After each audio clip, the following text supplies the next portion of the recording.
egy édes épület, de sajnos elfogyott.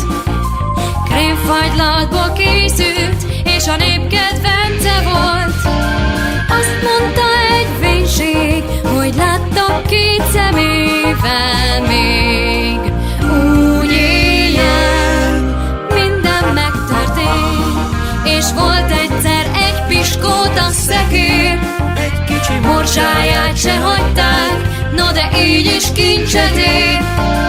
Elvisz jó magasra a pillanat rejtekér, és ha szárnyal képzeleted, az szép is szebb lehet. Hinned kell benne, a kedvem ér. Egyszer volt egy piskóta szekér. Hinned kell mindig, van csoda,